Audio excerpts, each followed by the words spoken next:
Lovingly yours, Tita Carrie.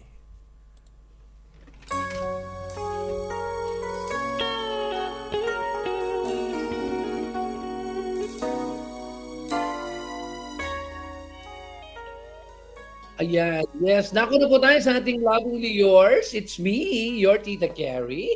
At syempre pa, kasama ko po kayo sa pagpapayo sa problemang ito ni Lynn. Ayan, si Lynn. Hindi, Dion, ha? Si Lynn. Una sa lahat, ang aking taus-pusong pagbati sa inyo ni Kuya Mike. Sana po mas lalo po kayong magtagal sa inyong programa. Sobra na nga po ang tagal namin eh. Buti nga ho sa kanya, black pa yung buhok niya. Ito sa akin, nagbago na, puro puti na. Marami pa kayong matulungan na gaya ko na naguguluhan ngayon kung ano ang dapat kong gawin. Okay. Tawagin nyo na lang akong Lynn, 29 years old, at almost 4 years pa lang po dito sa Hong Kong. I'm still single. Oy, ready to mingle. Single. At in a relationship. May relasyon na siya. At maging sa aking Facebook page ay inilagay ko na talagang in a relationship. Para makita ng taong mahal ko na ipagmamalaki ko siya at mahal na mahal ko siya. Uy! Yung iba naman, ano yun? Yung mga inilalagay sa Facebook, ano nila? Parang Complicated. complicated. Yung iba naman, compensated. Yung iba naman, interpreted. Nagkakilala kami last year, ng kanyang minamahal. Nang umuwi ako sa atin at nagbakasyon, nagkita kami sa isang kasal. Dahil naging abay ako ng aking pinsan na lalaki na kinasal. At siya naman ay isa rin sa abay na lalaki, sa partido naman siya ng babae. At napapansin ko, Tita Kel, na kahit sa rehearsal pa lang namin sa simbahan, panay na ang sulyap niya sa akin. At nakita ito ng pinsan kong ikakasal. At tinukso niya kami sa oras na yon ng kasalan. Bagay sila. Mukhang crush ka ni Miro. Ayan, nga, mahilig na ganyan sa kasalan, no? Retuhan. Panay tingin sa'yo, grabe ang tawanan nun. At nag-blush ako, Tita Carrie. Natawa na rin at nakipagbiruan sa kanila. Na mahina naman ang manok nyo. Panay tingin lang. Sa akin Yun. Nung araw na yon ay pilit akong inihatid sa amin ni Miro. At habang nasa sasakyan niya ako, ay panay ang biro niya sa akin. At nagpapahaging ng konti. Na ngayon lang daw siya tinamaan ng ganon. Na di niya mapigil. Ganyan talaga ang medyo pag hindi mapigil, lalong nanggigigil. Ang sarili niyang tingin, ang sarili niya daw na tingnan ako palagi. Ayun ang hindi niya mapigil. Ang ganda ko raw kasi. Wow! At parang napakabait ko raw. At di gaya ng iba na nakilala niya na magaslaw. At parang easy to get, kaya easy to forget. Nasundan yon, Tita Carrie, at nagpumilit siya na sundiin ako sa amin. At siya na maghahatid sa akin sa church at sa reception. Wala naman akong magawa dahil iyon din ang gusto ng ikakasal, na si Miro ang sumundo sa akin at in good hands daw ako sa kanya. Ayon sa wedding, Tita Ket, even sa wedding, Tita Ket, at sa reception ng kinasal, ay kami ang pinagpareha. At lahat ng ito ay dahil sa pinsan kong si Tony. Alam mo yan, si Tony, makulit talaga yan. Si Sadek. Ay, nako. Naka-close ko talaga si Tony, ang aking pinsan. Since nang maliliit po kami. At minsan nga, napagkamalad pa kaming magsyota noon ng iba. Dahil sobrang close talaga ako sa kanya sa lahat ng pinsan ko. Kaya, di ko siya mapahindian sa mga gusto niyang mangyari ng kasal niya. Pati ba naman sa speech ba naman niya na sana daw kami ni Miro ang magkatuluyan at kami na daw ang susunod na ikakasal. Di ko rin naiwasan si Miro nang magpumilit itong ihatid ako sa airport. At ilang araw after ng kasal ng pinsang kong si Tony, umakyat naman ito ng ligaw at nagpakatao sa mga magulang ko at kapatid. Kaya pati parents ko, Tita Kerry, ay tukso ng tukso sa akin na baka daw si Miro na ang kapalit ng syota kong si Bal. Na talagang mahal niya rin ako at botong-boto ang magulang ko sa kanya. Ay, ang masakit lang, Tita Kerry, magmula nang umalis si Val papuntang Canada para sumunod sa mga magulang niya, kinalimutan niya ako. Hindi man lang nagparamdam, hindi man lang nagsabi na, ayaw ko na sa'yo at may nakita na akong iba. Kaya huwag ka nang umasa na tayo ang magkakatuluyan. Yun lang naman ang iniintay ko, Tita Kerry. Dahil wala kaming closure sa aming relasyon. Kaya, ang sakit-sakit nun sa akin. Kaya ginusto ko na rin na umalis sa atin at maging domestic helper dito sa Hong Kong para makalimot. Kasi kung nasa Pinas ako, mas lalo lang akong masasaktan dahil ang hirap niyang kalimutan. Sa totoo lang, nung una ay walang dating sa akin si Miro. At nakikisakay lang ako sa mga biro nila at biro niya. At di ko rin naman talaga sure na totoo pala ang feelings niya sa akin ni Miro. At dito tumigil ng panliligaw sa akin, Tita Ken. At ang ginawa ni Miro para maniwala daw akong sincere siya, ay nag-tourist pa siya dito sa Hong Kong, Tita Kerry. Wow! What a guy! 2 weeks siya dito, Tita Kerry. At dito niya ako niligawan ng gusto sa Hong Kong. Kaya wala akong nagawa dahil nakita ko naman ang sinseridad niya. Kaya sinagot ko na rin siya. Pero ang sa akin lang ay para lang mapagbigyan siya noon. Kasi naaawa rin ako na nag-effort pa siya na pumunta dito sa Hong Kong tapos babaste din ko lang. Oo nga naman. Sakit nun, ha? Sa totoo lang, Tita Kerry, hindi pa ganong kalalim ang pagkagusto ko sa kanya.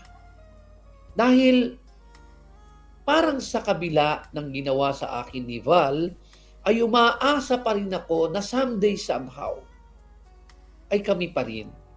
At handa ko siyang patawarin. Gusto na ni Miro na pakasalan ako, Tita Kerry, next year. May ipon na naman daw siya. At gusto niya na ring lumagay sa tahimik at magkapamilya. At napakatanga ko naman dahil napasagot din ako ng yes. Ganun di ko pa sigurado ang damdamin ko kung talagang gusto ko nga siyang maging mister o gusto kong siya ang makatuluyan. At ang mahirap nito, Tita Kerry, ay hindi pa sigurado ang damdamin ko At mahirap nito ay buo ang akala niya na virgin pa ako. Dahil wala naman akong naikwento sa kanya about my ex-boyfriend. Pero alam kong alam niya na nagka-boyfriend ako dahil sinabi ng pinsang kong si Tony. Palapit ng palapit ang Pebrero at gusto niyang sa araw ng Valentine's Day ay magpakasal at boto naman ng mga magulang ko at nakausap niya na. At kahit wala ako ay nag-uusap na pala ang mga parents ko at parents niya at parang namanhikan na sila kahit wala ako sa bahay. Kaya buong buo na ang lahat ng plano ni Miro sa akin. Ano ang gagawin ko, Tita Kerry? Parang gusto kong mag-back out habang may panahon pa. Dahil sa totoo lang, up to now, mahal ko pa rin si Val. At umaasa akong kami pa rin sa bantang. Kaya lang, alam kong wala itong kasiguraduhan dahil wala namang kaming communication. At kahit sa FB o sa Facebook, hindi ko makita ang pangalan niya at ang picture niya. At parang pinagtaguan niya na talaga ako at ayaw niyang makita ko siya o magkaroon kami ng communication. Napakasakit, Tita Kerry, na umaasa pa rin akong mahal ako ni Val. At baka nagkaroon lang siya ng problema sa pamilya niya. Bago siya umalis noon, nangako siya sa aking babalik siya, babalikan niya ako. Ay, hirap niya na. Kailangan ko pa bang umasa, Tita Kerry, sa wala?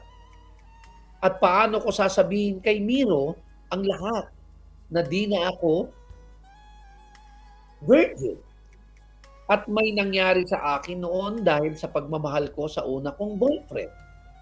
Paano kung siya naman ang umatras at ayaw niyang ituloy ang kasal natin?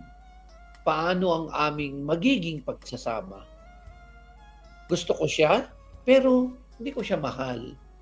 At nasabi ko sa papa ko ito, dahil very close kami ng papa ko. At ang sabi niya sa akin,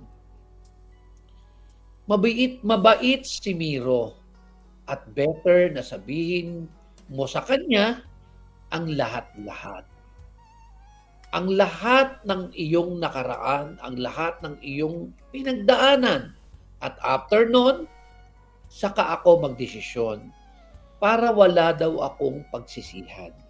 Sa bandang huli, dahil nagpakatotoo naman ako kay Miro. Naguguluhan ako, Tita Kerry, and I need your advice. Sana mabasa mo ito sa lalong madaling panahon. At sa totoo lang po, mula nang mapakinggan ko kayo ni Kuya Mike, naging avid fan nyo na ako. Talaga, ha? Yours truly, Lean of Love. Ay, naku. Chip, paano yan? Hindi na siya virgin. Pero ano pa ba yun? Hindi naman sa nag-ano ako, ha? Ako! Oh. Bago ka mag-ano, ako nga mismo, di na ako virgin nang makuha ko ng asawa ko. Alam naman natin yung matagal na eh.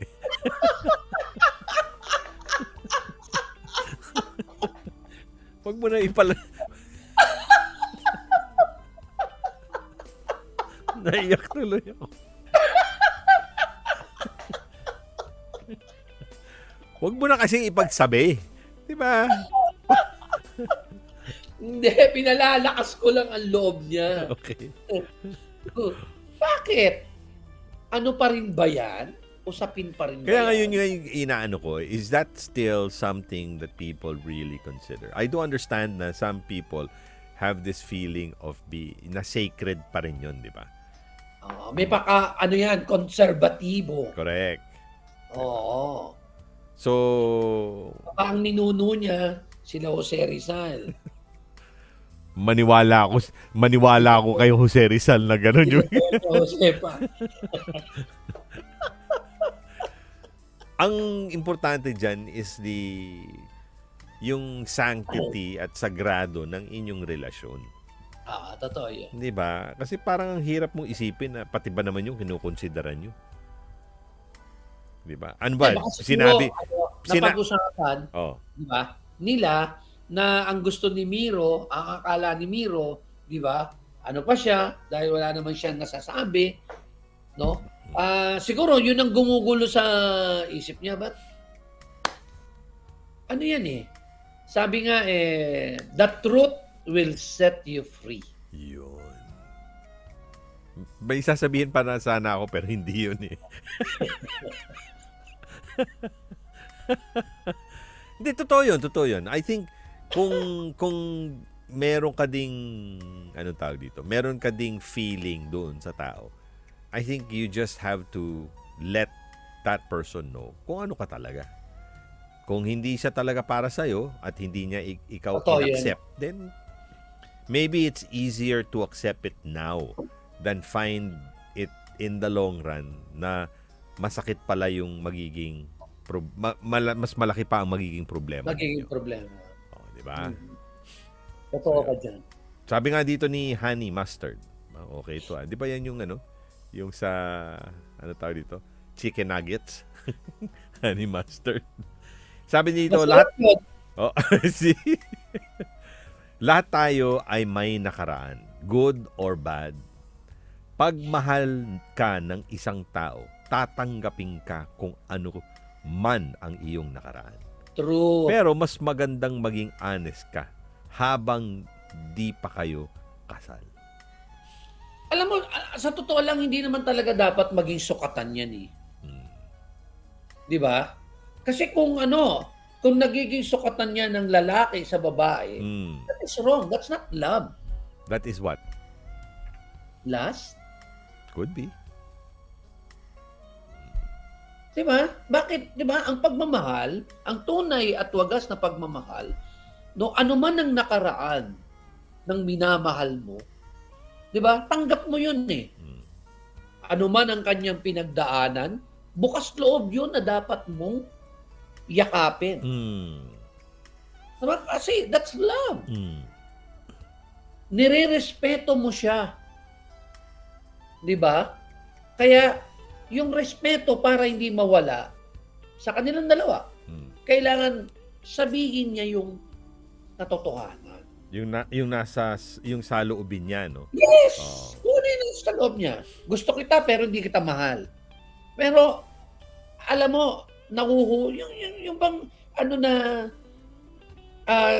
mas mahirap kasi, sa akin alam mo, napakatindi yung na-develop ka kesa yung sinasabing love at first sight.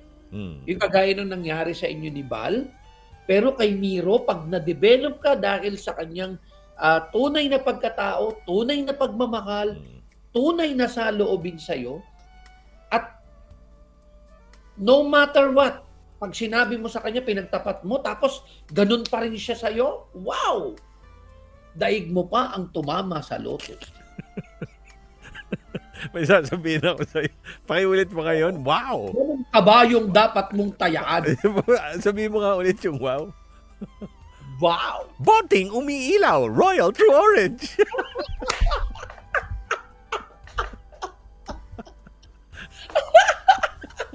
Naalala mo yung, di ba commercial dati yan?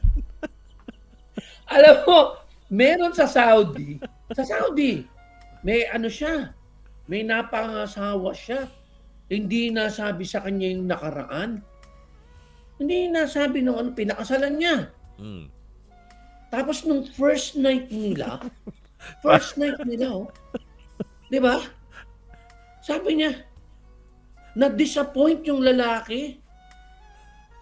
Bakit? Sabi niya, Bakit hindi ka umaray? Nabigla din yung babae. Ayaw ba gusto mo? Eh di aray. Aray. Aray. Aray. Aray lang pala gusto mo. Aray. Aray. Iba-ibang version pa. Aray. Ay, nako. Nag-demand siya eh. Ba't di ka umaray? Yun lang pala gusto. Eh di aray. Aray. Aray. Ay, nako. Ay. Ganito lang po yan eh. Mm. May kasabihan tayo. Di ba? May kasabihan tayo. Ang pagsasabi ng tapat ay pagsasama ng maluwag. Yun. The truth will set you free. Wow! Kaya mas mabuting magpakatotoo ka, Lynn, kay Miro. Sabihin mo sa kanya ang lahat. Even yung nakalipas mo, nakaraan mo, the past kay Val. At aminin mo sa kanya na up to now, di ka pa rin makamove on. Dahil deep inside, umaasa ka pa rin na kayo ang magkakatuluyan ni Val. Sabihin mo rin sa kanya na may nangyari sa inyo ni Val at di ka na virgin. Natatawa ako sa'yo, Tita Kerry. Oo, ako sinabi ko yan. Di na ako virgin. At tingnan mo ang kanyang magiging reaksyon. Kung sa kabila ng lahat na sinabi niyang, di ba? Sa kabila ng lahat, at sinabi niyang mahal ka pa rin niya. At di mahalaga ang iyong nakaraan. Sabi ko nga kanina daig mo pa ang naka-jackpot ng first prize. Kaya, bigyan mo siya ng pagkakataon. Saan yan? Sa 649 o 645? 658. Meron ba 658? Meron. Matindi nga ngayon ang 655. 200 plus million na. Yun. Okay. Kaya Lynn, naka 655 ka. Grand Lotto winner. Yun. Galing Di ba? Bigyan mo ng pagkakataon si Miro. Mahalin ka. At ako na rin ang magsasabi sa iyo na karapat dapat siya na maging kabiyak mo. At ama ng inyong magiging anak. At alam kong di ka mahihirapan mahalin ang taong gaya ni Miro. Mas mahirap umasa. Ito talaga sa totoo lang. Maraming ganito ang sitwasyon. 'Di ba? Umaasa pa rin tayo sa kawalan. 'Di ba? Doon sa ex natin nababalikan tayo lalo na kung matindi ang inyong pinagdaanan. Matindi ang inyong pagmamahalan. Ay, pero mahirap maghintay sa kawalan.